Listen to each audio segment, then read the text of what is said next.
అందరికీ నమస్కారం అండి. నా పేరు డాక్టర్ చరణ్. నేను ఐఐపి ఆంధ్రప్రదేశ్ టీంలో ఎగ్జిక్యూటివ్ మెంబర్గా పనిచేస్తున్నాను.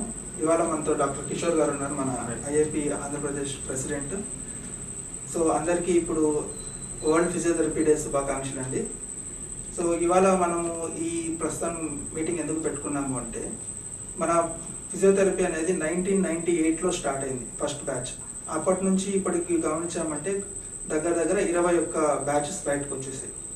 సో ఆ 21 బ్యాచెస్ బయట వచ్చి చాలా ప్రాక్టీస్ చేస్తున్నారు మొత్తము. So in the mean time ఏమైందంటే మనకు చాలా ప్రాబ్లమ్స్ కూడా ఫేస్ చేసాం. సో ఆ ప్రాబ్లమ్స్ గురించి మనము ఇప్పుడు సార్తో డిస్కస్ చేస్తాము. ఆ ప్రాబ్లమ్స్కి ఐఐపి ఎలా కౌంటర్ చేస్తుంది, ఎలా సమస్యలకి సమాధానం వెతుకుతుంది, వాళ్ళ కృషి ఏదో తెలుసుకుందాం ఇవాళ. Sir, coming to our issues now. So మన ఫిజియోథెరపీ యాజ్ ఏ హోల్గా తీసుకుంటే మనకు ఇక్కడ 2 సబ్ గ్రూప్స్ ఉన్నాయన్నమాట. ఒకటి క్లినీషియన్స్ ఉన్నారు, ఇంకొకటి అకాడమిక్స్ సెక్టర్ ఉందన్నమాట. సో ఈ సపరేట్ గ్రూప్స్ ఉన్నాయి, వాళ్ళకి యూనిక్ సపరేట్ ప్రాబ్లమ్స్ కూడా ఉన్నాయన్నమాట, వాళ్ళు ఫేస్ చేస్తున్న issues. So coming to the clinicians group, ఈ క్లినిషియన్స్ గ్రూప్లో కూడా మనకు రెండు డైకాటమీస్ ఉన్నాయన్నమాట. ఒకటి ఏంటంటే వీళ్ళు గవర్నమెంట్ సెక్టర్లో పనిచేసే వాళ్ళు ఉన్నారు, ప్రైవేట్ సెక్టర్లో పనిచేసే ఉన్నారు. సో ఈ గవర్నమెంట్ సెక్టర్లో వీళ్ళ ప్రాబ్లమ్స్ ఏం ఫేస్ చేస్తున్నారు, ఏం చెప్పారు మనకు. సో దాన్ని మీరు ఎలా డీల్ చేస్తున్నారు, దాని గురించి చెప్పగలరు సార్? బిఫోర్ మనం దాని గురించి డిస్కస్ చేసే ముందు once again world happy physiotherapy day.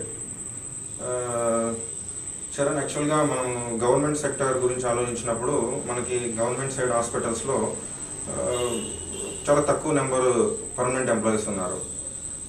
ఇలా పర్మనెంట్ నెంబర్ తక్కువ ఉండడము యాక్చువల్గా దీనివల్ల మనకి యాక్చువల్గా మన ఫిజియోథెరపీ సర్వీసెస్ చెప్పాలంటే గవర్నమెంట్ సెక్టర్లో చాలా తక్కువ ఉందనే చెప్పాలి. సో ఇది గవర్నమెంట్ సెక్టర్లో ఇప్పుడున్న మనకున్న ఇన్ఫర్మేషన్ ప్రకారం ఆల్మోస్ట్ 11 మెంబర్స్ పర్మనెంట్ ఎంప్లాయీస్ ఉన్నారు. సో ఈ 11 మెంబర్స్ ఎందుకు ఇంత తక్కువ మంది ఉన్నారు అని ఆలోచించినప్పుడు యాక్చువల్గా గవర్నమెంట్ సైడ్ జీవో ఎలా ఉందంటే, రిక్రూట్మెంట్ ప్రొసీజర్ గురించి మనం ఇప్పుడు డిస్కస్ చేద్దాము. యాక్చువల్గా మనకి గవర్నమెంట్ ఈ జీవో రిలీజ్ చేసినప్పుడు ఎలా ఉందంటే, ఈ 11 మెంబర్స్ కూడా రిక్రూట్ అయిందంతా కూడా 1979 ఒక జీవో ప్రకారం రిక్రూట్ అయినారనమాట. యాక్చువల్గా ఈ 1979 జీవోకి బ్యాక్గ్రౌండ్ ఏమంటే 1956 రూల్స్ అనమాట. అంటే 1956లో ఫిజియోథెరపీ కావాల్సిన qualification, job recruitment rules and regulation మనకి 1956 రూల్స్ ఇప్పటికీ ఫాలో అవుతాము. దాన్ని కొనసాగింపే 1979 యాక్ట్. యాక్చువల్గా అది 1956లో రూల్స్ ఎలా ఉందంటే, rules and regulation physiotherapy qualification యాక్చువల్గా అది 2 years ఉండాలా. అది కూడా ఏమంటే ఎక్కడైనా ఒక చిన్న గవర్నమెంట్ సెక్టర్లో ఫిజియోథెరపీ కానీ లేదు ఏదైనా ఫిజికల్ మసాజ్ అలాంటిది ఏదైనా 2 years కోర్స్ చేసిన వాళ్ళు కూడా they are eligible to physiotherapy practice అనమాట, ఆ జీవో ప్రకారం. యాక్చువల్గా దానికి బ్యాక్గ్రౌండ్ ఏమంటే 309 article in the constitution. 309 article constitution ఏం చెప్తారంటే, states have a provision or central government have a provision. ఇది ఇప్పుడు ఏదైనా ఒక ప్రజలకి ఏదైనా ఒక సర్వీస్ నీడ్ ఉంది అనుకున్నప్పుడు వాళ్ళు ఒక రూల్స్ ఫ్రేమ్ చేసుకొని మనము ఆ సర్వీస్ ప్రొవైడ్ చేయొచ్చు అని ఆర్టికల్ చెప్తుంది. సో ఆ ఆర్టికల్ యూజ్ చేసుకొని మన స్టేట్ గవర్నమెంట్ ఏం చేసిందంటే 1975లో జీవో ఏమని ఇచ్చారంటే, GO physiotherapy recruitment based on rules and regulation which is framed in 1956. That is 2 years qualification అనమాట. యాక్చువల్గా ఆ క్వాలిఫికేషన్ అది పెట్టడం ఆ టైంలో కరెక్ట్, ఎందుకంటే ఆ టైంలో బీపీటీ లేదు, ఎంపీటీ లేదు, పిహెచ్డీస్ లేవు. అది ఆ టైంలో అది కరెక్ట్ అనుకుందాం. బట్ అయితే స్టిల్ అది కంటిన్యూ అవుతుంది. సో ఇంకోటి విషయం ఏమంటే, ఆ యాక్ట్లో ఇంకోటి ఏముందంటే, ప్యూర్లీ ఆ రిక్రూట్మెంట్ అంతా కూడా హెచ్ఓడి కన్సర్న్ మీదనే జరుగుతుంది అనమాట. అంటే హెచ్ఓడి నాకు ఈ జాబ్ కావాలా, ఫిజియోథెరపిస్ట్ కావాలి అని గవర్నమెంట్కి ప్రపోజల్ పెడితే ఆ జాబ్ రిలీజ్ చేస్తుంది గవర్నమెంట్. అక్కడ క్లియర్గా మెన్షన్ చేసింది ఏమంటే హెచ్ఓడి కన్సర్న్డ్. సో దానివల్ల ఏమవుతుందంటే, ఇంకోటి దీని బ్యాక్గ్రౌండ్ మన ఫిజియోథెరపీ బ్యాక్గ్రౌండ్ కంప్లీట్గా ఆర్థోపెడిషన్ వాళ్ళ డిపార్ట్మెంట్లో వర్క్ చేయడం కాబట్టి, ఆర్థోపెడిషన్ హెచ్ఓడి మాకు ఫిజియోథెరపిస్ట్ కావాలని ప్రపోజల్ కానీ అతని ఇన్ఫర్మేషన్ ఏదైనా స్టేట్ గవర్నమెంట్కి ఇస్తే గవర్నమెంట్ ఆ పోస్ట్ రిలీజ్ చేస్తుంది అనమాట. అది ప్రొసీజర్ ఆ జీవో ప్రకారం. సో ఆ జీవో ప్రకారమే 1978 జీవో ప్రకారమే ఇప్పుడు మన ఆంధ్రాలో almost 11 members approximately 1 or 2 correction 11 members work చేస్తున్నారు డిఫరెంట్ హాస్పిటల్స్లో, గవర్నమెంట్ సెక్టార్లో. సో వాళ్ళు ఇప్పుడు బీపీటీ అయినా ఎంపీటీ అయినా వాళ్ళు రిక్రూట్ అయింది మాత్రం సేమ్ ఆ క్వాలిఫికేషన్, 2 years క్వాలిఫికేషన్. సో దానివల్ల ఏమవుతుందంటే స్టిల్ అది ఇంకొకటి ఇంట్రెస్టింగ్ ఫ్యాక్ట్ ఏమంటే యాక్చువల్గా మన కోర్స్ నువ్వు చెప్పినట్లు 1998లో కోర్స్ స్టార్ట్ అయింది బీపీటీ. తర్వాత 4 ఇయర్స్కి ఎంపీటీ స్టార్ట్ అయింది. బీపీటీ స్టార్ట్ అయిన 4 ఇయర్స్కి ఇప్పుడు పిహెచ్డి వరకు కూడా వచ్చేసింది. బట్ అయితే మనము బీపీటీ, ఎంపీటీ, పిహెచ్డి వచ్చినా కానీ స్టిల్ మన గవర్నమెంట్ సెక్టార్లో రిక్రూట్మెంట్ ఆ 2 ఇయర్స్ మసాజ్, ఎలక్ట్రోథెరపీ, ఫిజియోథెరపీ ఉన్న క్వాలిఫికేషన్ మీదనే రిక్రూట్మెంట్ జరుగుతుంది. అది ఎందుకు జరుగుతుంది అనేది నో వన్ నోస్. మనం అంత దూరం ఆలోచించలేదు. గవర్నమెంట్ సెక్టార్లో అది జరిగిపోతుంది. బట్ అయితే 309 ఆర్టికల్ ఏం చెప్తుందంటే, ఎప్పుడైనా దీని రూల్స్కి కండెమ్ చేస్తూ, అంటే దీనికి కాంట్రడిక్టెడ్గా ఏదైనా ఒక జియో వచ్చిందంటే, అంటే ఒక యాక్ట్ వచ్చిందంటే త్రూ ప్రాపర్ అసెంబ్లీ గెజెట్, అప్పుడు ఈ జియో రద్దు అయిపోతుందని ఆ 309 ఆర్టికల్ చెప్తుంది. సో ఆ విధంగా చూసుకున్నప్పుడు ఒక యాక్ట్ అంటే మేబీ మనకి ఇంతవరకు ఆ యాక్ట్ లేకపోవడం వల్ల అది ఇంకా కంటిన్యూ అవుతుందేమో అనుకున్నాం ఇన్ని రోజుల వరకు. సో అదొక ఇష్యూ. యాక్చువల్లీ ఇక్కడ ఇంట్రెస్టింగ్ పాయింట్ ఏమంటే, మనము బీపీటీ 98లో స్టార్ట్ అయింది. జస్ట్ మన 4 బ్యాచెస్ అంటే ఫస్ట్ బ్యాచ్ కంప్లీట్ వచ్చే టయానికి మనకు జరిగిన నష్టం ఏమంటే, సేమ్ ఈ జీవోని యూజ్ చేసుకొని లెప్రసీ టెక్నీషియన్స్ ఈ ఫిజియోథెరపీ జాబ్స్ తెచ్చుకునేసారు. అంటే 2 ఇయర్స్ ట్రైనింగ్ ఉంటే సరిపోతుంది కాబట్టి ఈ జీవో ప్రకారం వాళ్ళకున్న ప్రాబ్లమ్స్, అంటే లెప్రసీ ఎరాడికేట్ అవుతుందని చెప్పేసి వాళ్ళు ఏం చేశారు తెలియగా, ఆ జీవోని 2 ఇయర్స్ సరిపోతుంది కాబట్టి ఆ జీవో యూజ్ చేసుకొని మనం చదివే కాలేజీల్లోనే వాళ్ళు వచ్చి ట్రైనింగ్ తీసుకొని 2 ఇయర్స్ ఫిజియోథెరపీ జాబ్స్ సెటిల్ అయిపోయారు అనమాట. అప్పుడు మనకి ఇచ్చిన ఇంట్రెస్టింగ్ ఒపీనియన్ ఏమంటే, వాళ్ళు చెప్పడం ఏమంటే, సో ఎట్లయినా మేము జాబ్స్ క్రియేట్ చేస్తున్నాం కదా, తర్వాత మేము రిటైర్డ్ అయినాక ఆ జాబ్స్ మీకే ఉంటాయి కదా అని వాళ్ళు చెప్పారు అప్పట్లో. సో అది మనం నమ్మాం. తర్వాత ఏం జరిగింది, వాళ్ళు 3 ఇయర్స్ ట్రైనింగ్ తీసుకున్నారు. ఆల్మోస్ట్ మన ఆంధ్రాలో, కంబైన్డ్ ఆంధ్రాలో మనకున్న ఇన్ఫర్మేషన్ ప్రకారం ఆల్మోస్ట్ ఒక 200 మెంబర్స్ అటు ఇటు ప్రస్తుతానికి ట్రైనింగ్ అయ్యి ఫిజియోథెరపిస్టులుగా రిక్రూట్ అయ్యి కొంతమంది రిటైర్డ్ అయి ఉన్నారు. ఆ రిటైర్డ్ అయిన చోట కూడా ఫిజియోథెరపిస్ట్ మళ్ళీ టెర్మినేట్ చేస్తున్నారు జాబ్ని గవర్నమెంట్. అక్కడ మళ్ళీ బీపీటీ క్వాలిఫికేషన్ ఉన్న వాళ్ళని, ఎంపీటీ క్వాలిఫికేషన్ వాళ్ళని రిక్రూట్ చేసుకోవడం లే. సో ఆ జాబ్ అలాగే టెర్మినేట్ అవుతుంది. సో ఆ విధంగా మనము కరెక్ట్గా ఒక బ్యాచ్ బయట వచ్చే టయానికి మనం చక్కగా గవర్నమెంట్ సెక్టార్లో సెటిల్ అవుతాము అనుకున్న టైంలో వీళ్ళు వచ్చి ఎంటర్ అయ్యి ఈ జీవో ప్రకారం వాళ్ళు జాబ్ తెచ్చుకునేసి మనకి అన్యాయం జరిగింది అనమాట. సో ఆ విధంగా మనం కొన్ని జాబ్స్ లాస్ చేసుకున్నాం. సో ఇప్పుడు ఏదైతే ఏముంది, ఒక 11 మెంబర్స్ అయితే గవర్నమెంట్ సెక్టార్లో వర్క్ చేస్తూ ఉన్నారు. సో మనకున్న ప్రొవిజన్ ఏమంటే 309 ఆర్టికల్ ప్రకారం ఈ జీవో రద్దు అవ్వాలంటే ఇంకొక యాక్ట్ రావాలి. సో లక్కీగా మనకి last government by the end of that last government మనకి కౌన్సిల్ వచ్చిందనమాట. కౌన్సిల్ ఏం చెప్తుంది, minimum qualification for physiotherapist BPT అని చెప్తుంది. సో ఆ యాక్ట్ ప్రకారం ఈ జీవో రద్దు అయిపోతుంది ఆటోమేటిక్గా. సో ఇప్పుడున్న పరిస్థితుల ప్రకారం ఇంకేదైనా గవర్నమెంట్ సెక్టార్లో జాబ్స్ రావాలనుకుంటే మినిమం క్వాలిఫికేషన్ బీపీటీ ఉండాలి. సో ఈ విధంగా ఆల్మోస్ట్ సెంట్రల్ గవర్నమెంట్లో కూడా, రైల్వేలో కూడా కొన్ని మార్పులు చేశారు. మినిమం క్వాలిఫికేషన్ బీపీటీ పెట్టారు. అక్కడ కూడా డీపీటీ అనేది రద్దు అయింది, తీసుకోవడం లేదు, బీపీటీతోనే తీసుకుంటా ఉన్నారు. సో అది మంచి it's a good welcome issue అనమాట. సో ఇప్పుడు మన ఆంధ్రాకి వచ్చేటప్పటికి ఇప్పుడు లాస్ట్ గవర్నమెంట్లో వచ్చిన కౌన్సిల్ ప్రకారం అది ఆల్మోస్ట్ అది రద్దు అయిపోయినట్లే మనకి కౌన్సిల్ వల్ల. సో ఇంకా మిగతా రిక్రూట్మెంట్ ఏం జరిగినా కూడా బీపీటీ క్వాలిఫికేషన్లో జరిగేదానికి అవకాశం ఉంది. సో అదొక ఇష్యూ అనమాట ఇప్పుడు మనకి గవర్నమెంట్ సెక్టార్లో. సో ఇప్పుడు ఇంకా రకరకాల అది గవర్నమెంట్ సెక్టార్లో ఉన్న ప్రాబ్లం ఇష్యూస్ ఉన్నాయి, ఆ విధంగా ఉన్నాయి ఇష్యూస్. సో ప్రైవేట్ సెక్టార్కి వచ్చినప్పుడు ఏమవుతుందంటే, ఇక్కడ మళ్ళీ క్లినీషియన్స్ ఓన్ క్లినిక్ పెట్టుకున్న వాళ్ళకి ఒక ఇష్యూస్ ఉంటాయి. ప్రైవేట్ సెక్టార్ గవర్నమెంట్ అంటే అదర్ మల్టీ స్పెషాలిటీ ప్రైవేట్ హాస్పిటల్లో వర్క్ చేసే వాళ్ళకి ఒక ఇష్యూస్ ఉంటాయి అన్నమాట. సో ఇప్పుడు ఏమవుతుంది, ఈ విధంగా డిఫరెంట్ ఉండడం వల్ల ఓన్ క్లినిక్ పెట్టుకున్నప్పుడు మనము క్లినిక్స్ పెట్టుకోవడానికి మనకున్న మెయిన్ ఫాలో కావాల్సింది clinical establishment act. Clinical establishment act ప్రస్తుతానికి మన ఆంధ్ర, తెలంగాణ కంబైన్డ్ స్టేట్గా ఉన్నప్పుడు ప్రస్తుతానికి 2 స్టేట్లో కూడా 2007 అలోపతిక్ క్లినికల్ ఎస్టాబ్లిష్మెంట్ యాక్ట్ అని దాన్ని ఫాలో అవుతున్నాం మనం. దాంట్లో మనకి ఎక్కడా కానీ ఒక ఫిజిషియన్ ఉండాలని కానీ అలా అంతా ఏం లేదు. మనం ఇండిపెండెంట్గా మన క్లినిక్ మనం ఓపెన్ చేసుకోవచ్చు.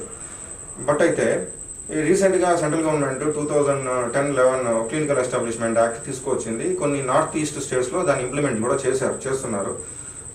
మోస్ట్ ప్రాబ్లీ అస్సాంలో కూడా కొన్ని ఇష్యూస్ అవుతా ఉన్నాయి.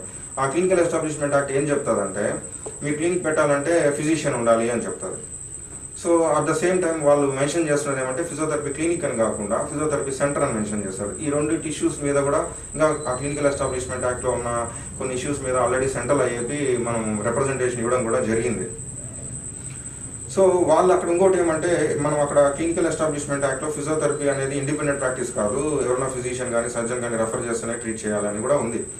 ఎందుకలా ఉంది అలా ఉందంటే మనకి కౌన్సిల్ లేదు. క్లినికల్ ఎస్టాబ్లిష్మెంట్ యాక్ట్ వచ్చే టయానికి సెంట్రల్ గవర్నమెంట్లో ఏ కౌన్సిల్ లేదు కాబట్టి, మనకి ప్రాపర్ డెఫినేషన్ లేదు కాబట్టి, అప్పుడున్న పరిస్థితులు ఉన్న ప్రకారం వాళ్ళు డిపెండెంట్ ప్రాక్టీస్ అంటే వేరే వాళ్ళ అలోపతి వాళ్ళ మీద డిపెండ్ అయ్యి మాత్రమే ప్రాక్టీస్ చేయాలి అని ఒపీనియన్తో వాళ్ళ ఆ క్లినికల్ ఎస్టాబ్లిష్మెంట్ యాక్ట్ డిజైన్ చేశారు. సో ఆ యాక్ట్ కొన్ని స్టేట్స్లో, నార్త్ ఈస్ట్ స్టేట్స్లో కొన్ని స్టేట్స్లో ఇంప్లిమెంట్ చేసి ఉన్నారు ఆల్రెడీ. సో బట్ అది మన ఆంధ్రాలో కూడా ఇంప్లిమెంట్ చేయాలని last 2 years back, 1 year 1.5 year back వచ్చింది. బట్ అప్పుడు గవర్నమెంట్ దాన్ని రిజెక్ట్ చేసింది. సో అయితే ఆ క్లినికల్ ఎస్టాబ్లిష్మెంట్ యాక్ట్ కూడా ఇండిపెండెంట్ ప్రాక్టీసే ఉండాలి, తర్వాత ఫిజిషియన్ ఉండకూడదు అనే దాని మీద మన సెంట్రల్ ఏపీ ఆల్రెడీ రిప్రజెంటేషన్ ఇచ్చి ఉండాలి. So no worry. అంటే ఇంకోటి ఏమంటే ఇక్కడ మన క్లారిఫికేషన్ ఏమంటే clinical establishment act and council 2 ప్యారలల్గా వెళ్తూ ఉంటుంది. ఇంతకుముందు మనకి కౌన్సిల్ లేదు కాబట్టి క్లినికల్ ఎస్టాబ్లిష్మెంట్ యాక్టే మనము దాన్ని మనం ప్రామాణికంగా తీసుకున్నప్పుడు ఓకే అది రైట్ అనుకున్నాం. బట్ ఒకసారి మనకి కౌన్సిల్ వచ్చి దాంట్లో ఇండిపెండెంట్ ప్రాక్టీస్ అని ఉండి ఇంకా మనకి కొంచెం స్కోప్ ఆఫ్ ప్రాక్టీస్ బాగా పెరిగినప్పుడు కంపల్సరీ క్లినికల్ ఎస్టాబ్లిష్మెంట్ యాక్ట్ అది ఫాలో కావాల్సిందే. సో మనకున్న ఇన్ఫర్మేషన్ ఏమంటే ఈ మంత్ పార్లమెంట్ సెషన్లో మనకి డెఫినేషన్ కానీ ఈ కౌన్సిల్ వరకు మనకి మంచి డెఫినేషనే ఉంది. ఇండిపెండెంట్ ప్రాక్టీస్ అని ఉంది, ఇంకా కొన్ని ప్రొవిజన్స్ ఇండిపెండెంట్ ప్రాక్టీస్ చేయడానికి కొన్ని ప్రొవిజన్స్ కూడా ఉన్నాయి చక్కగా. సో నాకు తెలిసి మనకున్న ఇన్ఫర్మేషన్ ప్రకారం వన్స్ కౌన్సిల్ కన్నా పార్లమెంట్లో చట్టంగా రూపాంతరం చెందిందంటే ఆటోమేటిక్గా క్లినికల్ ఎస్టాబ్లిష్మెంట్ యాక్ట్లో కూడా మార్పులు చెందుతారు, చేయాలి. ఎందుకంటే కాంట్రడిక్షన్గా ఉండకూడదు. కౌన్సిల్ ఒక రకంగా డెఫినేషన్ ఇచ్చి క్లినికల్ ఎస్టాబ్లిష్మెంట్ యాక్ట్ డెఫినేషన్ ఒకటి ఉండడం అట్లా ప్యారలల్గా జరగదు ఒక కాన్స్టిట్యూషన్. సో డెఫినెట్గా క్లినికల్ ఎస్టాబ్లిష్మెంట్ యాక్ట్ వల్ల ఎటువంటి ఇప్పుడున్న పరిస్థితుల్లో మనం పెద్దగా వరీ కావాల్సిన అవసరం లేదు, వన్స్ కౌన్సిల్ వచ్చి డెఫినేషన్ చక్కగా డెఫినేషన్ వచ్చినప్పుడు. సో హోప్ మన కౌన్సిల్ ఆల్రెడీ పార్లమెంట్లో ఈ పార్లమెంట్ సెషన్లో వస్తుందని మన సెంట్రల్ ఏపీ వాళ్ళు అంటున్నారు. అది వచ్చిన తర్వాత ఆటోమేటిక్గా క్లినికల్ ఎస్టాబ్లిష్మెంట్ యాక్ట్లో కూడా మార్పులు చెందుతుంది. సో అప్పుడు మనం ఇండిపెండెంట్ ప్రాక్టీస్ చేసుకోవచ్చు, ఇబ్బంది లేకుండా మనం ఓన్గా చేసుకోవచ్చు. అది ఒక ప్రాబ్లం సాల్వ్ అవుతుంది మన ప్రాక్టీస్ వరకు. పోతే మనకి ఇండిపెండెంట్ ప్రాక్టీస్ డెఫినేషన్ ప్రకారం ఇండిపెండెంట్ ప్రాక్టీస్ వచ్చేస్తుంది కదా అని చెప్పేసి మనం ఇండిపెండెంట్గా ఏదో చేస్తాము అంటే అలాంటి మైండ్ సెట్ కాకుండా ఇండిపెండెంట్ ఓకే మన ట్రీట్మెంట్ వరకు మనం ఓన్లీ ఇండిపెండెంట్ డెసిషన్ తీసుకోవచ్చు అని మన లీగల్గా సపోర్ట్ దొరుకుతుంది. But at the same time మనము మిగతా మెడికల్ కమ్యూనిటీ వాళ్ళతో కూడా కోఆపరేటివ్ మైండ్తో వెళ్తే మనకు చక్కగా ప్రాక్టీస్ జరుగుతుంది అనమాట. అదొక ఇష్యూ. తర్వాత మన క్లినికల్ ఎస్టాబ్లిష్మెంట్ దాని గురించి మనం మాట్లాడేసాం ఆల్రెడీ. తర్వాత మనకి క్వాక్స్ ఇప్పుడు క్లినీషియన్స్ రెగ్యులర్గా ఫేస్ చేసే ప్రాబ్లం ఏమంటే మాకు చాలా కాల్స్ వస్తుంటాయి, ఈ డిస్టిక్లో ఇలా ఉన్నారు సార్, ఆ డిస్టిక్లో ఎలా ఉన్నారు, ఎవిడెన్స్ కూడా మాకు వాట్సాప్ చేస్తూ ఉంటారు. సో క్వాక్స్ ఎక్కువైపోయినారు, క్వాలిఫైడ్ పర్సన్స్ లేరు అని. ఇప్పుడు వరకు మనము ఏదైనా ఒక క్వాక్ ఉన్నాడు అంటే మళ్ళీ ఇంకోటి ఏమంటే క్వాక్స్ని మనం 2 రకాలుగా డివైడ్ చేసుకోవచ్చు అనమాట, 2-3 రకాలుగా డిపెండ్స్ అనమాట. ఇది ఎలా ఉంటుందంటే ఒక అన్క్వాలిఫైడ్ అంటే ఫిజియోథెరపీకి సంబంధం లేడు ఫిజియోథెరపిస్ట్ ప్రాక్టీస్ చేయడం అదొకటి, ఒక డిప్లొమా వాడు ఫిజియోథెరపీ ప్రాక్టీస్ చేయడం ఓన్ క్లినిక్ పెట్టి చేయడం అదొక 2వ రకం. తర్వాత ఒక హాస్పిటల్ ఉంటుంది, దాంట్లో ఒక 10th క్లాస్ ఫెయిల్ అయిన వాళ్ళు, ఇంటర్ ఫెయిల్ అయిన వాళ్ళను ఫిజియోథెరపిస్ట్గా పెట్టుకొని ప్రాక్టీస్ చేయడం, అట్లా రకరకాల సెన్సిటివ్ ఇష్యూ. క్రాక్స్ అనేది చాలా సెన్సిటివ్ ఇష్యూ. సో ఇప్పుడు మనం దీన్ని ఎట్లా డీల్ చేయాలి అన్నప్పుడు లాస్ట్ 3 years ఏపీలో ఉన్నప్పుడు ఉన్న సిచ్యువేషన్ అప్పుడు మనము ఏదైనా ఒక క్వాక్ని డీల్ చేయాలనుకున్నప్పుడు మనం వెళ్ళి డైరెక్ట్గా వాడిని ఏదో బదాయించేది కానీ అలా చేయడానికి లేదు, లీగల్గా ప్రొసీడ్ అవ్వాలి. లీగల్గా ప్రొసీడ్ అవ్వాలనుకున్నప్పుడు మనకి లీగల్గా ఒక డెఫినేషన్ కానీ ఒక కౌన్సిల్ కానీ లేదు ఇంతకుముందు వరకు. వెళ్ళి అడిగామనుకోండి మీరెవరు చెప్పడానికి అని అంటారు. సో మనకి లీగల్గా ఒక సపోర్ట్ లేదు. సో ఆ విషయంలో మనం కొంత వెనకబడి ఉన్నాం, మనం వేరే వాళ్ళని ఎవరైనా అడగడానికి. వన్స్ మనకి కౌన్సిల్ వచ్చి క్లినికల్ ఎస్టాబ్లిష్మెంట్ యాక్ట్ వచ్చి మినిమం క్వాలిఫికేషన్ బీపీటీ ఉండాలి అని మనకి లీగల్ సపోర్ట్ దొరికిందంటే క్వాక్స్ని డీల్ చేయడం కొంత ఈజీ అవుతుంది. బట్ అయితే ఆ క్వాక్స్ని డీల్ చేయడం చాలా సెన్సిటివ్, ఒక్కొక్క ఇష్యూ ఒక్కొక్క రకంగా ఉంటుంది, దాన్ని చాలా సెన్సిటివ్గా డీల్ చేయాలి. లోకల్లో మన అసోసియేషన్ డిస్ట్రిక్ట్ లెవెల్లో కొంచెం స్ట్రెంగ్తన్గా ఉంటే దాన్ని మనం ఈజీగా డీల్ చేయొచ్చు లీగల్గానే. మనమేం వాళ్ళు వెళ్ళి గొడవ పడేదంతా ఏముండదు, లీగల్గా ప్రొసీడ్ అవుతాము. దానికి సెంట్రల్ ఐఏపీ వాళ్ళు కావాల్సిన ఫైనాన్సింగ్ సపోర్ట్ చేస్తారు. మనకి లీగల్ కమిటీస్ ఉన్నాయి, క్వాక్ కమిటీ ఉంది, గ్రీవెన్సెల్ ఉన్నాయి. ఈ కమిటీస్ ద్వారా మనం అప్రోచ్ అవుతాము, దాన్ని కంట్రోల్ చేస్తాం కొంతవరకు. బట్ 100% చేయలేకపోవచ్చు, but you can control in the local level. So ఇది మన ఇష్యూస్ అన్నమాట. తర్వాత ఇంకా రకరకాల సెంట్రల్ గవర్నమెంట్, స్టేట్ గవర్నమెంట్ ప్రాజెక్ట్స్లో కూడా చాలామంది వర్క్ చేస్తున్నారు ఫిజియోస్. అది మనం వర్క్ చేసేటప్పుడు మనము వాళ్ళు ఇచ్చే మినిమం క్వాలిఫికేషన్ బీపీటీనే ఉంది కొంతవరకు. అక్కడ కూడా కొంత మాకున్న ఇన్ఫర్మేషన్ ఏమంటే కౌన్సిల్ లేకపోవడం వల్ల కొంతమంది కొన్ని ఫేక్ సర్టిఫికేట్స్ క్రియేట్ చేసి కూడా కొన్ని ప్రాజెక్ట్స్లో ఉన్నారు, సర్వశిక్ష అభియాన్లో కూడా ఉన్నారని మాకు కొన్ని కంప్లైంట్స్ వచ్చాయి. మేము వర్క్ చేసేటప్పటి నుంచి ఉంది ఆ ఇష్యూ. కానీ ఇప్పుడు ఆ సర్టిఫికేట్స్ మనం బయటకు తీయాలంటే మనం డైరెక్ట్గా అడగడానికి లేదు. ఎందుకంటే మేము వేరే కాలేజీలో చేసాము, ఇంకొక స్టేట్లో చేసాము, నార్త్ ఈస్ట్లో చేసాము, ఇంకొక చేసాము అంటారు. సో ఆ సర్టిఫికేట్ని మనం కరెక్టా కాదా కనుక్కోవడానికి లీగల్గా కూడా సపోర్ట్ మనకి వన్స్ కౌన్సిల్ వచ్చి రిజిస్ట్రేషన్ స్టార్ట్ అయినప్పుడు అవన్నీ బయటపడతాయి.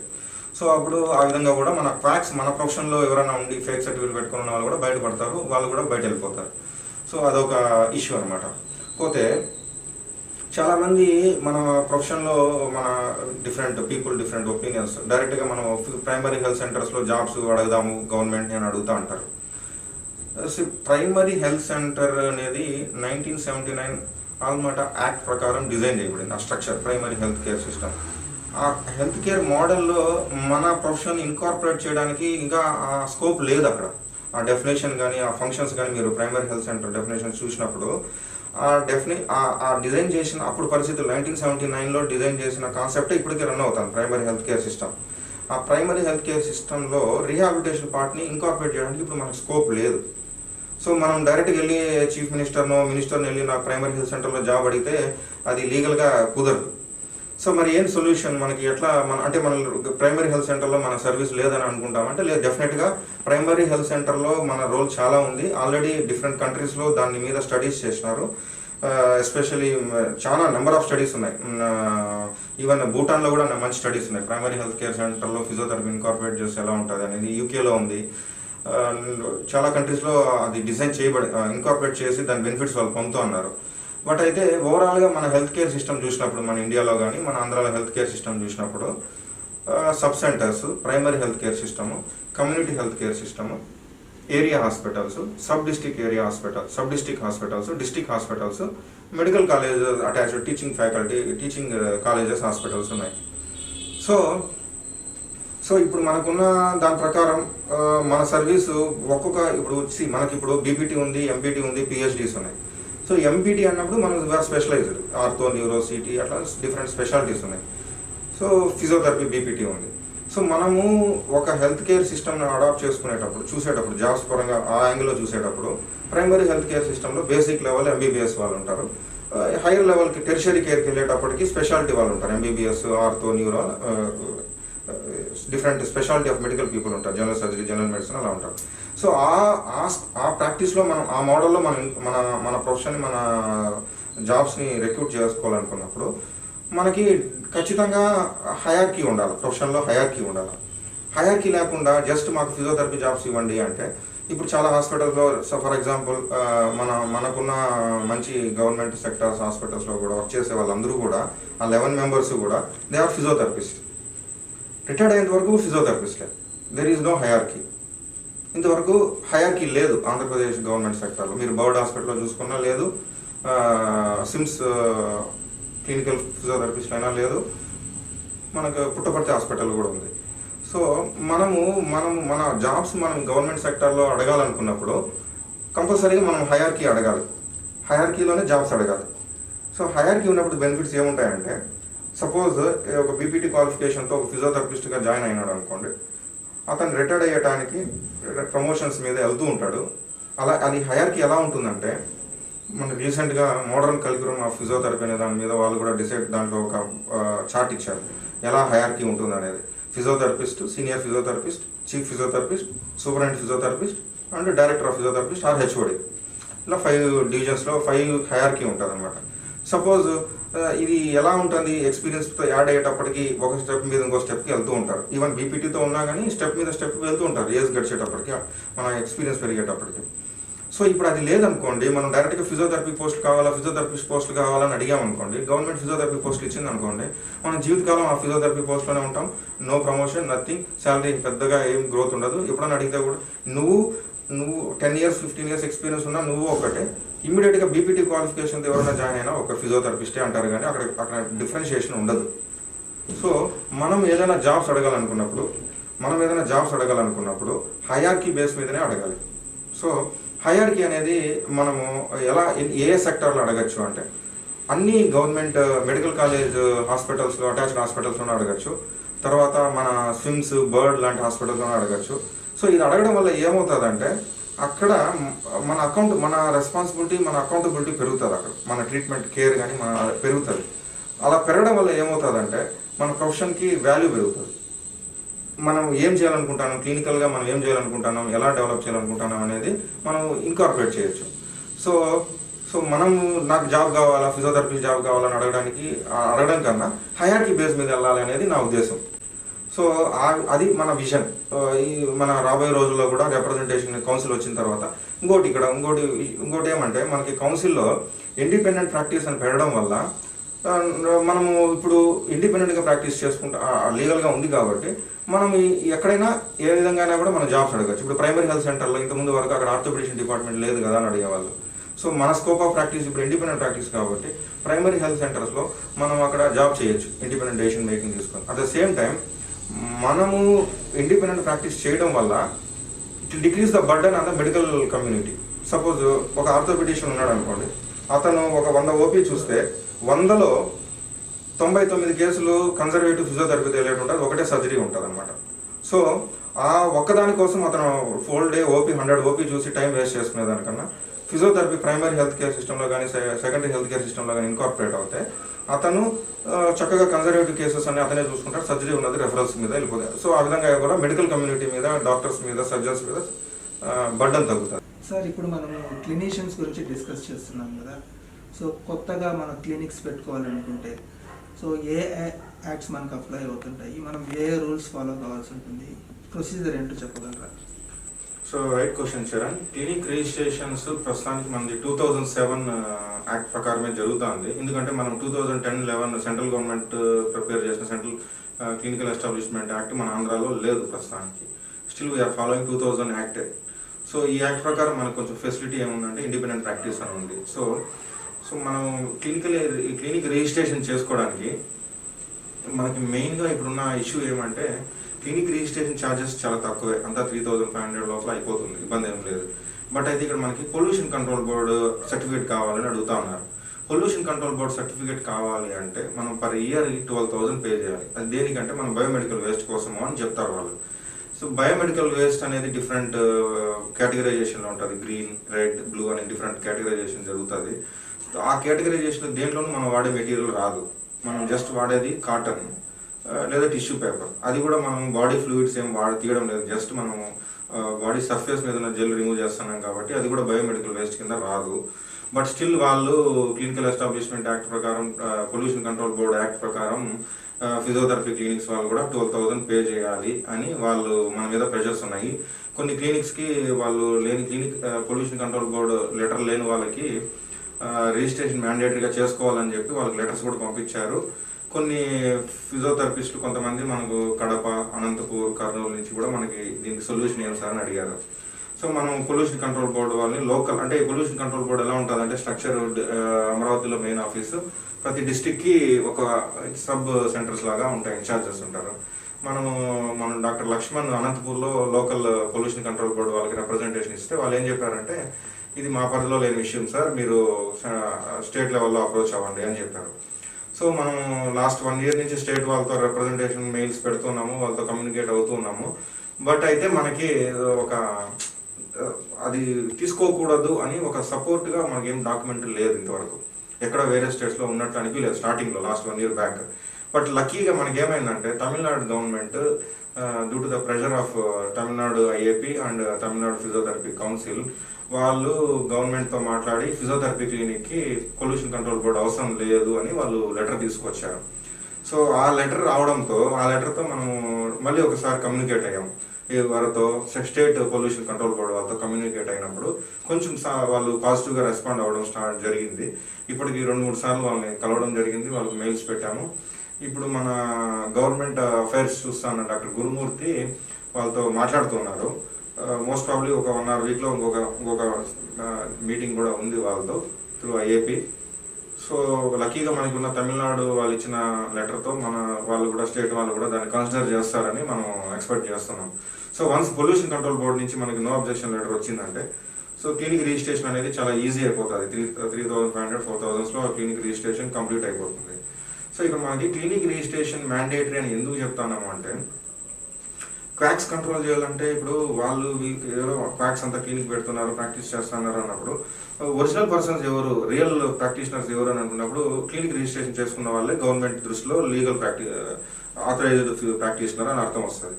సో మనం క్లినిక్ రిజిస్ట్రేషన్ ఎంత ఎక్కువగా చేసుకున్నప్పుడు, మన నెంబర్ పెరిగినప్పుడు, మన రిజిస్ట్రేషన్ నెంబర్ పెరిగినప్పుడు గవర్నమెంట్ కూడా మనల్ని రికగ్నైజ్ చేస్తుంది. మనకున్న ఏమైనా ఇష్యూస్, సమస్యలు ఏదైనా ఉన్నా కూడా వాళ్ళు మనల్ని కన్సిడర్ చేస్తారు. సో కాబట్టి మనం వీలైనంత వరకు మ్యాక్సిమం క్లినిక్ రిజిస్ట్రేషన్లు పెంచాలి. సో క్లినిక్ రిజిస్ట్రేషన్ల వల్ల ఉపయోగాలు ఏమేనంటే, సో ఇప్పుడు మనకి ఫ్యూచర్లో ఇప్పుడు అన్ని ఇన్సూరెన్స్ మీద వెళ్తా ఉన్నాయి. ఇప్పుడు ఆరోగ్యశ్రీ ఉంది, రకరకాల ప్రైవేట్ హెల్త్ ఇన్సూరెన్స్ కూడా ఉన్నాయి. మనం ఆల్రెడీ అప్రోచ్ అయినాం కూడా కొంతమంది ప్రైవేట్ హెల్త్ ఇన్సూరెన్స్ వాళ్ళని.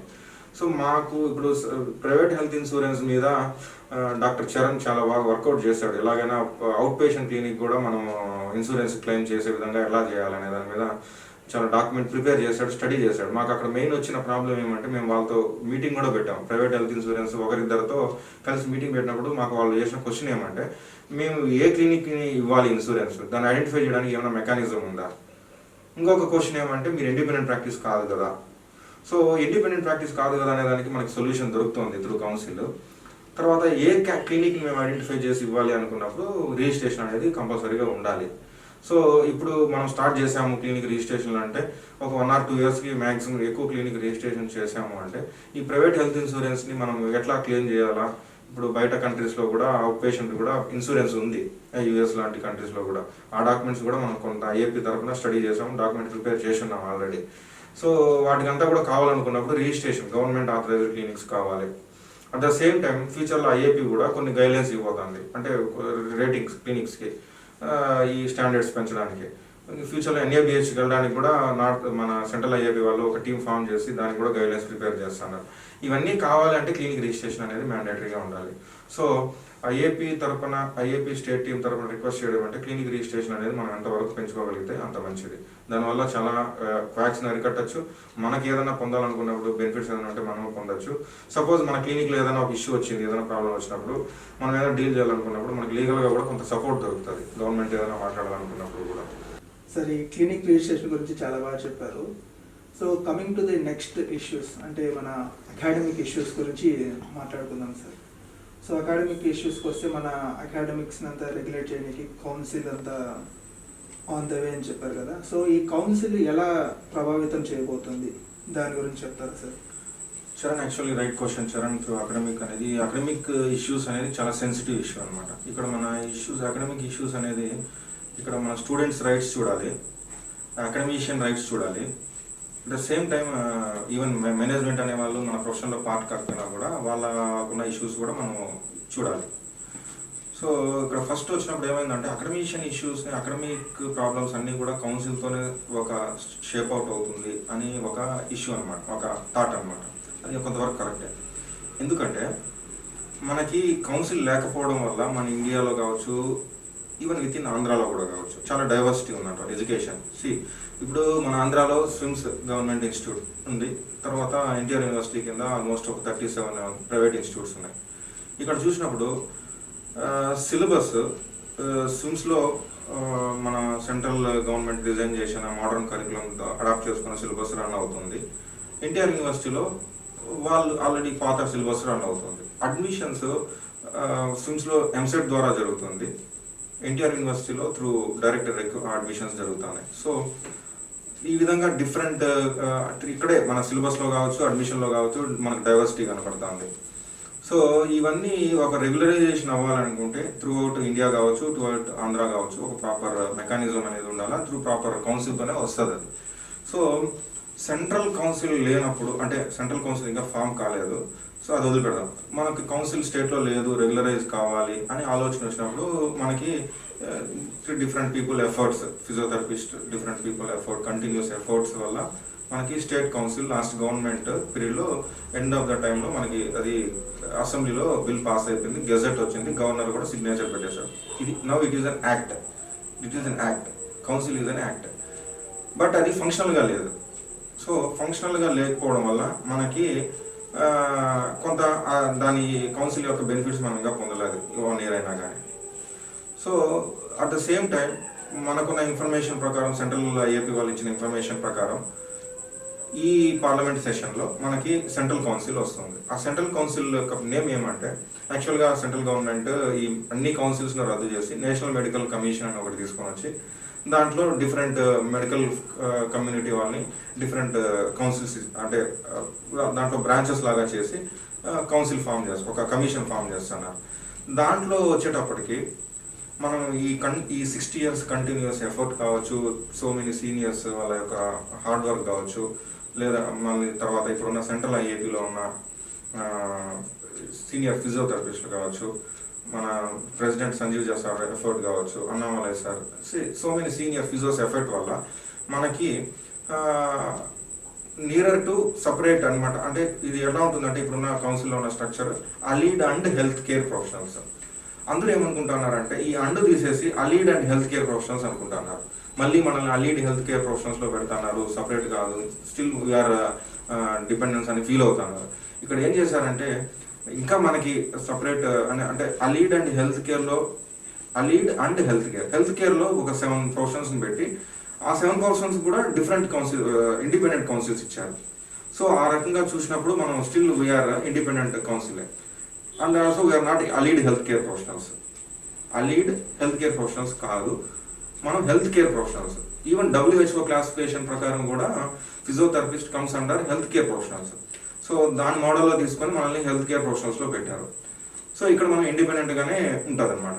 ఆ కౌన్సిల్లో స్ట్రక్చర్, ఎంతమంది ఫిజియోథెరపిస్టులు ఉంటారు, ఎంతమంది ఐఏఎస్లు ఉంటారు అనేది మనకి స్టిల్ డ్రాఫ్ట్ బయట వస్తే కానీ తెలియదు, యాక్ట్ అయిన తర్వాతనే మనకు అది తెలుస్తుంది.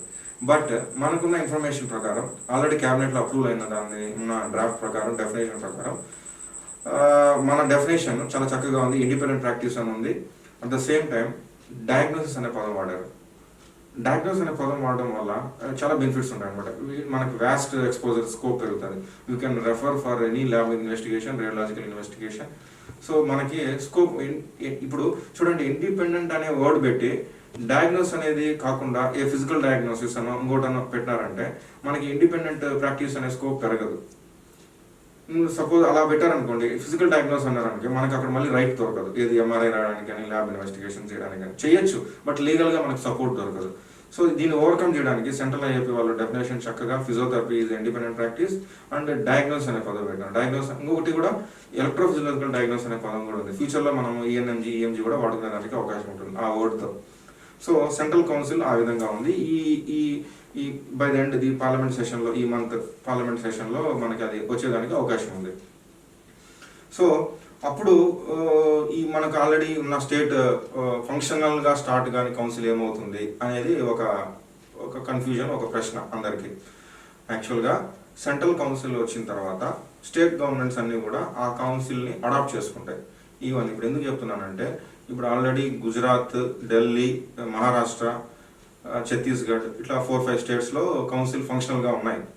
ఆ ఫంక్షనల్గా ఉన్నా కూడా రేపు సెంట్రల్ గవర్నమెంట్ ఒక యాక్ట్ తీసుకొని వచ్చి, బికాజ్ ఎందుకు చెప్తున్నానంటే parliament act is superior than the assembly act. అసెంబ్లీలో ఏదైనా ఒక చట్టం ఉన్నప్పుడు దానికి రిలేటెడ్గా ఇంకొకటి ఏదైనా పార్లమెంట్లో వచ్చినప్పుడు ఖచ్చితంగా పార్లమెంట్ యాక్టే చెల్లుబాటు అవుతుంది. కంపల్సరీగా యాక్ట్ ప్రకారం assembly act is superior, parliament act is superior than the assembly act. So ఆ విధంగా చూసినప్పుడు కూడా సెంట్రల్ కౌన్సిల్ వచ్చినప్పుడు కంపల్సరీగా స్టేట్ గవర్నమెంట్స్ దాన్ని అడాప్ట్ చేసుకుంటాయి. సో అడాప్ట్ చేసుకున్నప్పుడు మనము ఈ గవర్నమెంట్ ఈ సెషన్లో, పార్లమెంట్ సెషన్లో మన కౌన్సిల్ గాన ఫామ్ అయిపోయి గెజెట్ వచ్చేసి ప్రెసిడెంట్ సిగ్నేచర్ అయిపోయి గెజెట్ వచ్చేసిందంటే స్టిల్ తర్వాత మన ఐఏపీ ఏం చేస్తారంటే ఫాలోఅప్, రెగ్యులర్ గవర్నమెంట్తో ఇనిషియేషన్ తీసుకొని ఫాలోఅప్ చేసి కంపల్సరీగా దాన్ని తొందరగా అడాప్ట్ చేసుకోవడానికి మన వంతు ప్రయత్నం మనం చేస్తాం. సో ఇంకోటి ఏమంటే చాలా మంది ఒపీనియన్ ఏమంటే కౌన్సిల్ వస్తే మనకు అన్ని జాబ్స్ వచ్చేస్తాయి అనేది ఒక ఒపీనియన్, మిస్కాన్సెప్షన్. ఇక్కడ ఏమంటే కౌన్సిల్ డైరెక్ట్గా జాబ్స్ ఇవ్వదు.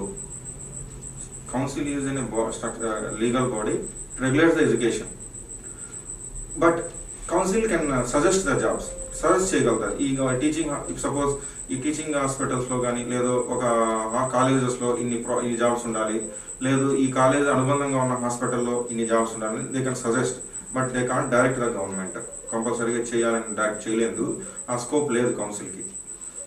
బట్ కౌన్సిల్ ఇచ్చిన అడ్వైజ్ని గవర్నమెంట్ అడాప్ట్ చేయడానికి, గవర్నమెంట్ దాన్ని అమలు చేయడానికి మనము త్రూ లాబింగ్ ద్వారా చేయొచ్చు. అది ఐఏపీ ఇనిషియేషన్ తీసుకుంటుంది. అంటే అర్థం ఏమంటే కౌన్సిల్ అసోసియేషన్ ప్యారలల్గా వర్క్ చేయబోతుంది ఫ్యూచర్లో. సో ఇంకొక కాన్సెప్ట్ ఏమంటే కౌన్సిల్ వచ్చేసింది కాబట్టి ఇంకా అసోసియేషన్తో ఐఏపీతో సంబంధం లేదు, సెంట్రల్ లెవెల్లో కానీ స్టేట్ లెవెల్లో కానీ ఆల్రెడీ చాలా రూమర్స్ క్రియేట్ చేశారు. ఇప్పుడు మన మెడికల్ కౌన్సిల్ తీసుకున్నప్పుడు మెడికల్ కౌన్సిల్ ఆఫ్ ఇండియా ఉంది, ఇండియన్ మెడికల్ అసోసియేషన్ కూడా ఉంది. కంపారిటివ్లీ ఇండియన్ మెడికల్ అసోసియేషన్ చాలా స్ట్రాంగ్, తర్వాత అది చాలా సెన్సిటివ్ ఇష్యూస్, చాలా చిన్న వాళ్ళ ప్రాబ్లమ్స్ని మెడికల్ రిలేటెడ్ ఫెటర్నిటీలో ఉన్న ప్రాబ్లమ్స్ ఎంబీబీఎస్ లెవెల్ నుంచి కానీ చాలా ఏ ఇష్యూస్ అయినా కూడా చిన్న నుంచి పెద్ద ఇష్యూ వరకు అన్ని ఇష్యూస్ని ఇండియన్ మెడికల్ అసోసియేషన్ చాలా ఫాస్ట్గా రియాక్ట్ అవుతుంది. వాళ్ళకి చాలా చక్కటి స్ట్రక్చర్ ఉంది. పై నుంచి ఢిల్లీ నుంచి ప్రతి మెడికల్ కాలేజ్కి వాళ్ళకి కమ్యూనికేషన్ ఉంటుంది, ఇంటరాక్షన్ ఉంటుంది. వాళ్ళ Indian medical association design structure అలా ఉంటుంది అనమాట. చాలా ఫాస్ట్గా రియాక్ట్ అవుతూ ఉంటారు. సో ఇండియన్ మెడికల్ అసోసియేషన్ ఏం చేస్తుంది, మెడికల్ కౌన్సిల్ ఆఫ్ ఇండియాలో ఏదైనా ఇష్యూస్ ఉందంటే in the benefits of students, in the benefits of medical professional people, Indian medical association it can suggest the council. అది ఏదైనా సజెస్ట్ చేస్తూ ఉంటుంది, కొన్ని ఐడియాస్ ఇస్తూ ఉంటుంది, అడ్వైస్ చేస్తూ ఉంటుంది. దాన్ని medical council of India adopt చేసుకుంటూ ఉంటుంది. డైరెక్ట్గా మెడికల్ ఫీల్డ్లో ఉన్న ప్రాబ్లమ్స్ని ఏదైనా గవర్నమెంట్తో లాబింగ్ చేయాలన్నా ఏం చేయాలన్నా కూడా ఇండియన్ మెడికల్ అసోసియేషన్ కూడా పార్ట్. ఆ ఇండియన్ మెడికల్ అసోసియేషన్ ఇంత స్ట్రాంగ్గా ఉంది కాబట్టి వాళ్ళ బెనిఫిట్స్ని వాళ్ళు కాపాడుకోగలుగుతున్నారు, వాళ్ళ ప్రొఫెషన్లో వాళ్ళ రైట్స్ని వాళ్ళు కాపాడుకోగలుగుతున్నారు. సో అదేవిధంగా ఫ్యూచర్లో ఈవెన్ కౌన్సిల్ వచ్చినా కానీ ఇండియన్ అసోసియేషన్ ఆఫ్ ఫిజియోథెరపీ ఇలాగే ఉంటుంది, ఇంకా స్ట్రాంగ్గా కూడా అవ్వాలి. సో దాన్ని స్ట్రెంథన్ చేయడానికి కావాల్సిన మెకానిజం అంతా కూడా under the leadership of Sanjeev Jha, senior physiotherapist, వాళ్ళ గైడెన్స్తో స్టేట్ ఐఏపీ కూడా వర్క్ చేస్తుంది. స్టేట్ ఐఏపీలో ఈరోజు మేమున్నా, రేపు ఇంకొకరు వచ్చినా, ఎల్లుండి ఎవరు వచ్చినా కూడా అసోసియేషన్ స్ట్రాంగ్గా ఉంటే మన రైట్స్ని మనం కాపాడుకోగలుగుతాం. సో ఆ విధంగా కౌన్సిల్ రియాక్ట్ అవుతుంది. సో ఇక్కడ క్లియర్ ఇన్ఫర్మేషన్ ఏమంటే కౌన్సిల్ జాబ్స్ డైరెక్ట్గా క్రియేట్ చేయదు. కౌన్సిల్ వచ్చినంత మాత్రాన అసోసియేషన్ ఉండదు అనేది ఏం లేదు. ఇండియన్ అసోసియేషన్ ఆఫ్ ఫిజియోథెరపీ కూడా ఉంటుంది. రెండు ప్యారలల్గా నడుస్తాయి. సార్ ఈ కౌన్సిల్ వస్తుంది అంతా చెప్పారు, బాగానే ఉంది. సో ఈ కౌన్సిల్ వచ్చినప్పుడు ఇది మన అకాడమిక్స్ని ఎలా ఇన్ఫ్లుయెన్స్ చేయబోతుంది సార్? అంటే మన షార్ట్ టర్మ్లో ఎలా ఇన్ఫ్లుయెన్స్ ఇస్తుంటాయి, లాంగ్ టర్మ్లో ఎటువంటి ఇంపాక్ట్ చూపించబోతుంది సార్ దీంట్లో? యాక్చువల్గా చరణ్, కౌన్సిల్ వచ్చిన తర్వాత మనకి ఇమ్మీడియట్గా ఫస్ట్ 1 or 2 yearsలో పెద్దగా రిజల్ట్స్ కనపడకపోవచ్చు, నా పర్సనల్ ఎక్స్పీరియన్స్. కౌన్సిల్ వచ్చిన తర్వాత కౌన్సిల్ స్టాండర్డైజేషన్, ఒక గైడ్లైన్స్, కాలేజ్ ఎలా ఉండాలి, ఇన్ఫ్రాస్ట్రక్చర్ ఎలా ఉండాలి, ఎంత స్టాఫ్ ఉండాలి, సిలబస్ అంతా కూడా త్రూ ఇండియా వైడ్ మనకు ఒక కామన్ గైడ్లైన్స్ వస్తుంది ఇండియా వైడ్. సో ఇవన్నీ వచ్చిన తర్వాత ఇమ్మీడియట్గా ఆ గైడ్లైన్స్ ప్రకారం వెంటనే మనకు వచ్చి మార్పులు చేసేదానికి రావాలనుకున్నప్పుడు, సో ఫస్ట్ మన ఆంధ్రాలో ఎడ్యుకేషన్ సిస్టమ్ ఇప్పటివరకు ఎలా ఉంది, అది వచ్చిన కౌన్సిల్ అడాప్ట్ చేసుకోవడానికి ఎంతవరకు సహకరిస్తుంది ఈ సిస్టమ్ అనేది మనం ఆలోచించాలి. యాక్చువల్గా ఏమైందంటే మన ఆంధ్రాలో ఒక్క గవర్నమెంట్ కాలేజ్, 37 ప్రైవేట్ కాలేజెస్ ఉన్నాయి, 37 కాలేజెస్ ఉన్నాయి ప్రస్తుతానికి. సో ఇంతవరకు ఒక రెగ్యులేటరీ బాడీ లేకపోవడం వల్ల పుట్టగొడుగులాగా మనకి మష్రూమ్ అయినాయి కాలేజెస్. 37 కాలేజెస్ ఉన్నాయి అంటే మామూలుగా యాక్చువల్గా ఈ కాలేజెస్ అన్ని ప్రస్తుతానికి ఎన్టీఆర్ యూనివర్సిటీ కంట్రోల్ చేస్తాను, ప్రైవేట్ కాలేజెస్ అని. మనకు ఆబ్వియస్లీ సిమ్స్ అనేది డీమ్డ్ యూనివర్సిటీ కాబట్టి మనకి ఇక్కడే అంతా కంట్రోల్ మెకానిజం అంతా కూడా, కాలేజ్ మెకానిజం ఇక్కడే జరిగిపోతుంది, రిజిస్టర్ డీన్ అంతా కూడా. సో ఇప్పుడు ఫస్ట్ మనం ఎన్టీఆర్ యూనివర్సిటీ కాలేజెస్ పరిస్థితి చూద్దాం. ఎన్టీఆర్ యూనివర్సిటీలో 37 colleges permission through NTR university ద్వారా తెచ్చుకున్నప్పుడు మనకి ఆ డ్రాఫ్ట్ అంతా మనమంతా అబ్జర్వ్ చేసాం. గైడ్లైన్స్ ఎలా ఉంటాయి, ఒక కాలేజ్ పెట్టాలంటే ఎంత స్క్వేర్ ఫీట్స్ ఉండాలి, క్లాస్ రూమ్స్, ఒక 4 బ్యాచెస్ రన్ చేయాలనుకున్నప్పుడు ఎంతమంది స్టాఫ్ ఉండాలా, అవన్నీ గైడ్లైన్స్ ఉన్నాయి. దాని ప్రకారం ఎత్తుకున్నప్పుడు 4 బ్యాచెస్ ఉన్నాయని అనుకున్నప్పుడు కంపల్సరీగా 11 మెంబర్స్ స్టాఫ్ ఉండాలి. ఒక పీజీ కాలేజ్ 11 మెంబర్స్ స్టాఫ్ ఉండాలి. బీపీటీ కాలేజ్ ఒకటే ఉంది అంటే అది ఎంపీటీ రన్ చేయాలంటే ఒక్కొక్క స్పెషాలిటీకి మినిమం 2 మెంబర్స్ ఎంపీటీ స్టాఫ్ ఉండాలి. అంటే ఆర్తో న్యూరో సిటీ ఎంపీటీ ఉందంటే 6 మెంబర్స్ ఎంపీటీ చేసిన వాళ్ళు ఉండాలి according to NTR university guidelines ప్రకారం. సో ఆ విధంగా చూసుకున్నప్పుడు మన ఆంధ్రాలో ఒక 15 ఎంపీటీ రన్ చేసే కాలేజెస్ ఉన్నాయి, మిగతావన్నీ బీపీటీ కాలేజెస్ ఉన్నాయి.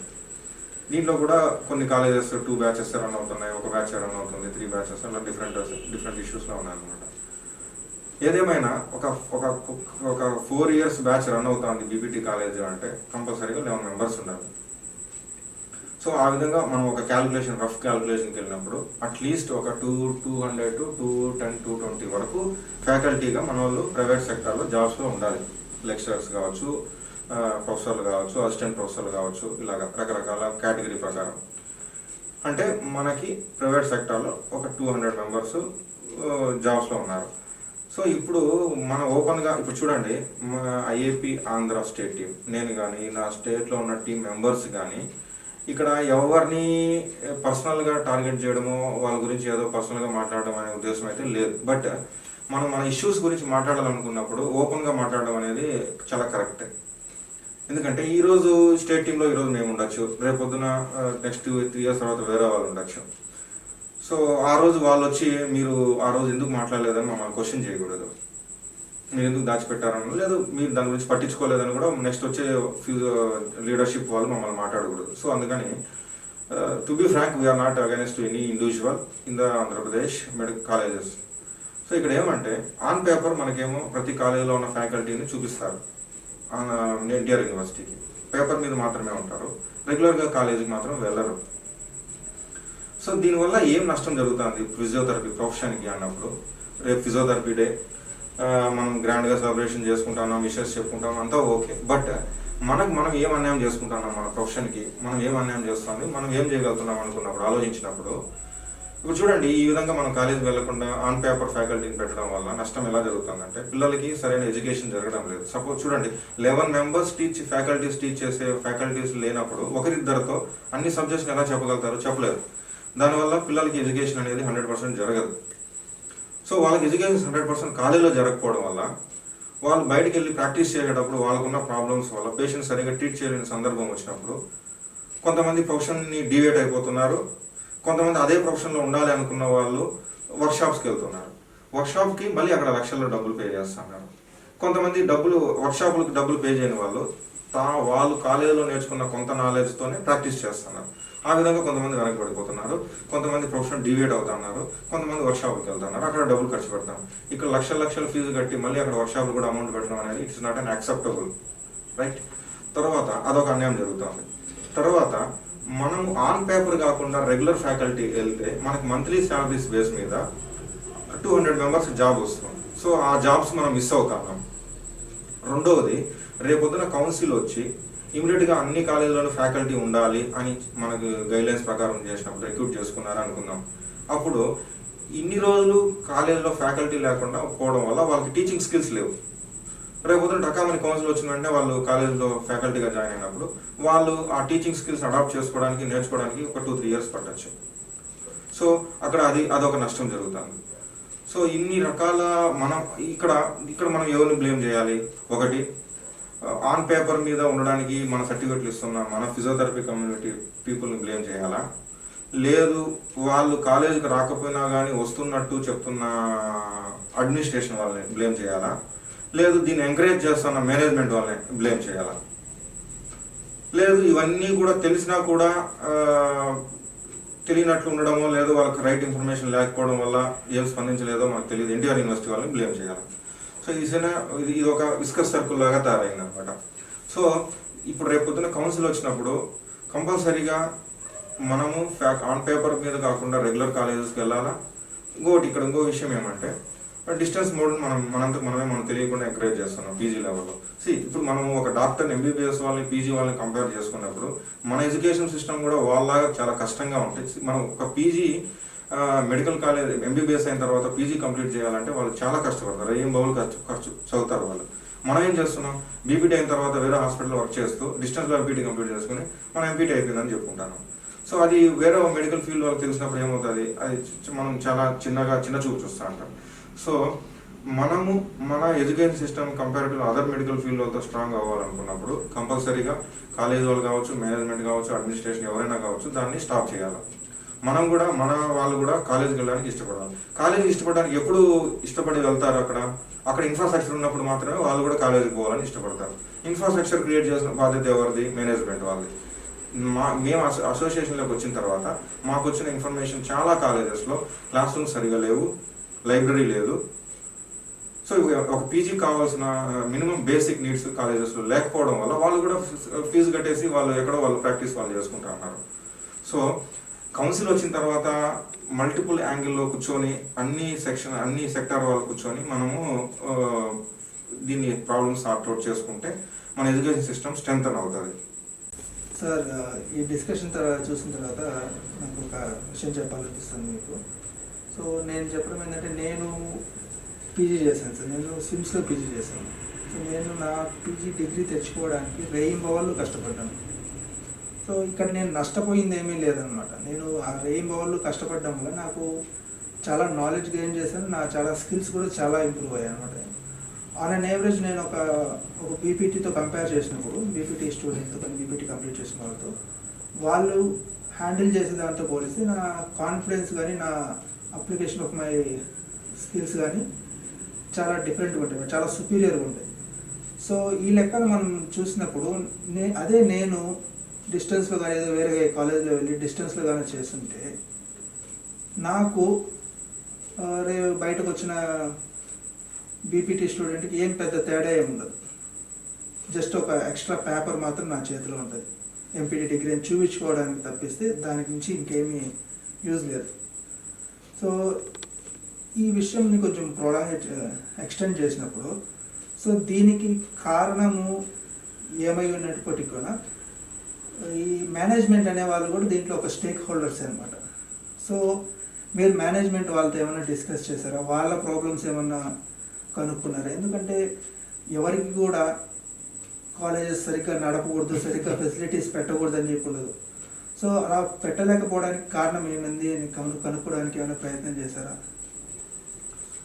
సో చరణ్, ఇక్కడ మనకి కంప్లీట్గా మనం ఇక్కడ మల్టిపుల్ యాంగిల్ ఆలోచించినప్పుడు మనం కంప్లీట్గా ఒక్కరినే బ్లేమ్ చేయడానికి లేదు. స్టూడెంట్ని బ్లేమ్ చేయలేము, అడ్మినిస్ట్రేషన్ వాళ్ళని బ్లేమ్ చేయలేము, మేనేజ్మెంట్ వాళ్ళని బ్లేమ్ చేయలేము. ఇప్పుడు యాక్చువల్గా మన ఆంధ్రాలో ఏమవుతుందంటే, ఈ ఫీజు రీంబర్స్మెంట్ కాన్సెప్ట్ ఉండడం వల్ల ఒక స్టూడెంట్కి ఒక కాలేజీలో ఒక ఫీజు అనేది సర్టన్ ఫీజు అనేది ఫిక్స్డ్ చేశారనమాట. సో అది గవర్నమెంట్ డైరెక్ట్గా మేనేజ్మెంట్ వాళ్ళకి స్టూడెంట్కి పే ఇస్తుంది. బట్ అయితే ఇక్కడ ఏమవుతుందంటే, దీని మీద కొంత స్టడీ చేసాం. ఈ ఐఏపీ ఆంధ్ర స్టేట్ టీం మనము కొంతవరకు స్టడీ చేసాం. ఈ ఫీజెస్ ఎంత వస్తున్నాయి, ఇప్పుడు ప్రస్తుతానికి ఎన్టీఆర్ యూనివర్సిటీ వాళ్ళకి ఎంత పే చేస్తున్నారు, కంప్లీట్గా 4 బ్యాచెస్ వస్తే వాళ్ళకి ఎంత అమౌంట్ వస్తుంది, ఎంపీటీ రన్ చేసినప్పుడు ఒక్కొక్క స్టూడెంట్ నుంచి ఎంత అమౌంట్ వస్తుంది, ఫ్యాకల్టీని పెట్టుకున్నప్పుడు మినిమం బేసిక్ శాలరీ పెట్టినప్పుడు ఎంత వాళ్ళకి పే చేయాల్సి వస్తుంది, అందరినీ రిక్రూట్ చేసుకున్నప్పుడు, ఇవన్నీ క్యాల్కులేట్ చేసినప్పుడు ఏమవుతుందంటే ఎక్కడో కొంత తేడా వస్తుంది మేనేజ్మెంట్ సైడ్ నుంచి. సో వాళ్ళు కంప్లీట్గా ఫ్యాకల్టీకి అమౌంట్ పే చేయడానికి కొంత అమౌంట్ ఏమన్నా వాళ్ళకి డిస్టర్బెన్స్ వస్తుందేమో ఆ విధంగా ఉన్నట్లుంది. బట్ అయితే మనం ఐఏపీ తరఫున మేనేజ్మెంట్ వాళ్ళకి కానీ రేపొద్దున గవర్నమెంట్కి ఇచ్చే రిప్రజెంటేషన్ ఏ విధంగా ఉంటుందంటే, ఎలాగైతే మెడికల్ కాలేజ్, డెంటల్ కాలేజ్ వాళ్ళకి ఒక కాలేజ్లోనే 3 టైప్స్ ఆఫ్ ఫీజెస్ ఉంటాయి, ప్రైవేట్ కాలేజ్ కానీ గవర్నమెంట్ కాలేజ్ కానీ. అంటే దాంట్లో ఆ 2-3 రకాల ఫీజెస్ ఉండడం వల్ల మేనేజ్మెంట్ వాళ్ళకి కొంత ఫెసిలిటీ కనపడుతుంది అనమాట. అంటే కొంచెం స్కోప్ వాళ్ళు ఎర్న్ చేసుకోవడానికి కానీ వాళ్ళు ఇన్వెస్ట్ చేయడానికి కానీ కాలేజెస్ మీద. సో మేనేజ్మెంట్ అనేది ఇప్పుడున్న ఫీ స్ట్రక్చర్ ప్రకారం వాళ్ళు లాభాలు లేకపోయినా కానీ నష్టాల్లో మాత్రం ఉండకూడదు.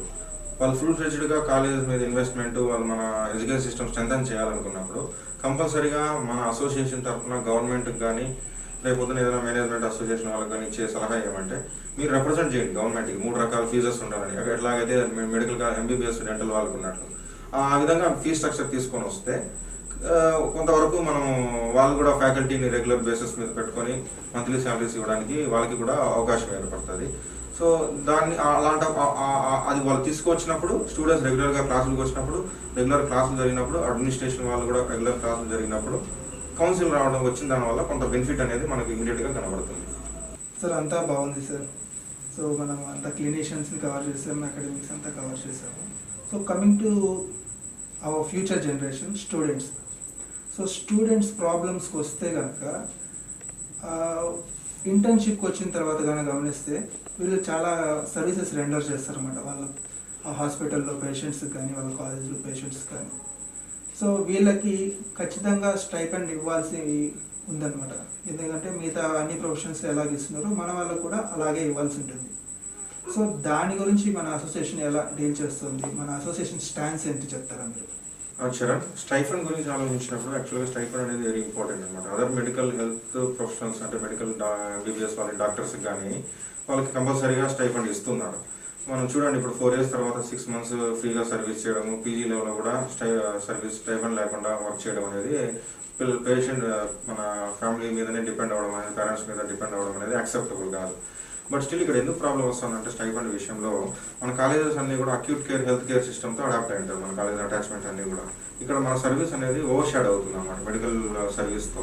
అక్కడ ఏమవుతుందంటే మన సర్వీస్ అక్కడ జెన్యున్గా వర్క్ అవుతూ ఫంక్షనల్గా ఇంప్రూవ్మెంట్ అవుతున్నా కానీ అక్యూట్ కేర్ సెటప్లో మన సర్వీస్ వాళ్ళు ఓవర్ షాడో చేయడం వల్ల మనం స్టైఫండ్ అడిగినా కూడా అడ్మినిస్ట్రేషన్ వాళ్ళు ఇంకా మనకి వీళ్ళకి కూడా స్టైఫండ్ ఇవ్వాలనే డెసిషన్కి ఇంకా రాలేకపోతా అన్నారు.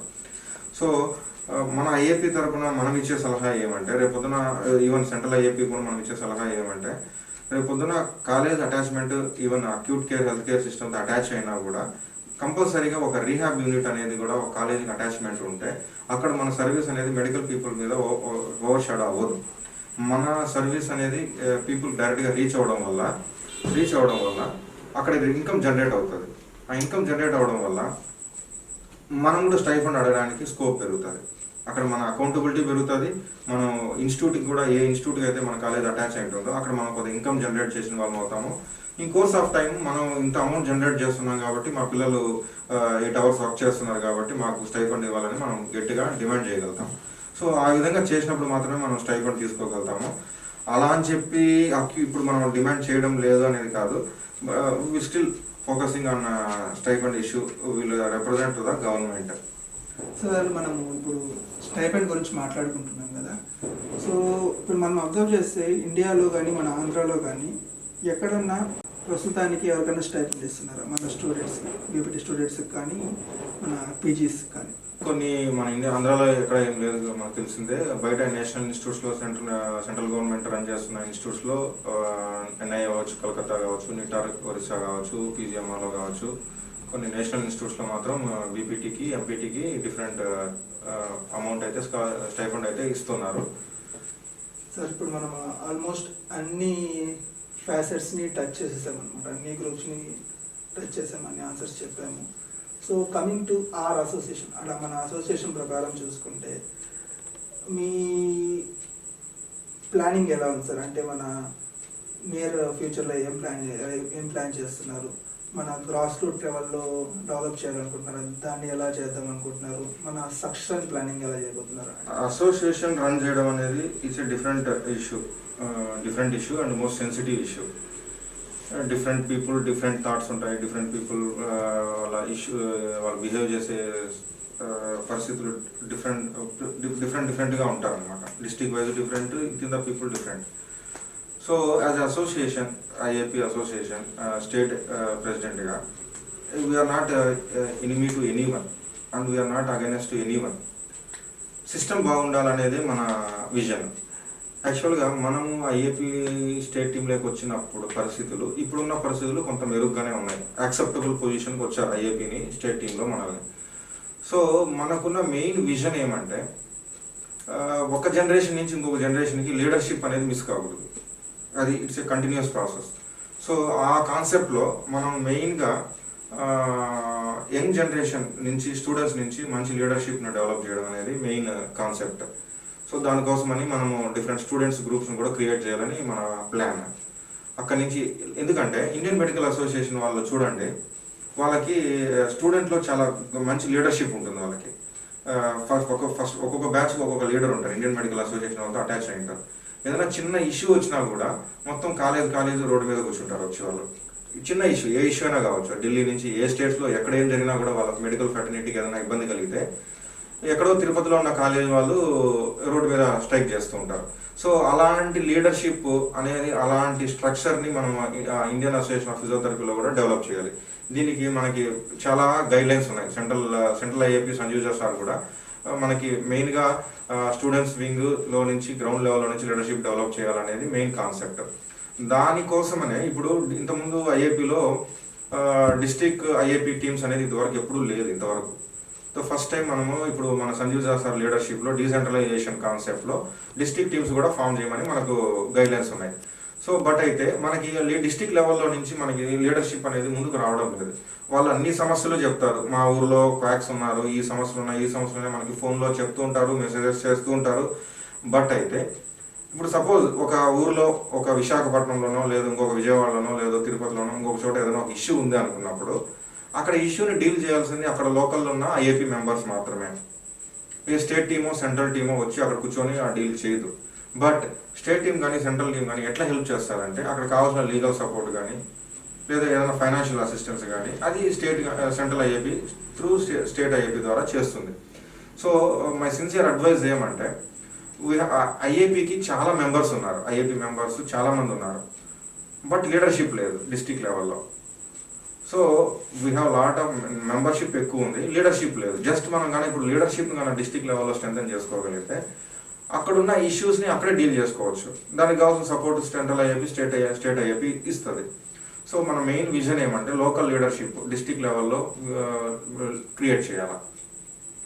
తర్వాత మన ఇప్పుడు ఈ చిన్న చిన్న ఇష్యూస్ అన్ని కూడా అక్కడే సెట్ అయిపోతుంది. తర్వాత స్టూడెంట్స్ వింగ్ నుంచి లీడర్షిప్ని డెవలప్ చేయాలి. సో ఇవన్నీ చేసినప్పుడు మాత్రమే అసోసియేషన్ అనేది స్ట్రాంగ్గా బిల్డప్ అవుతుంది. అది మన vision. At the same time ఈ 3 years టైంలో we are the state team members. రేపొద్దున 3 years తర్వాత ఇంకొకరు వస్తారు, ఇంకొక స్టేట్ టీమ్ మెంబర్స్ వస్తారు. ఆ ట్రాన్సిషన్ కూడా కరెక్ట్గా జరగాలి. రేపొద్దున వాళ్ళు వచ్చే కొత్త టీం మెంబర్స్ పాత వాళ్ళు ఇవేం పట్టించుకోలేదని వాళ్ళు అనకూడదు.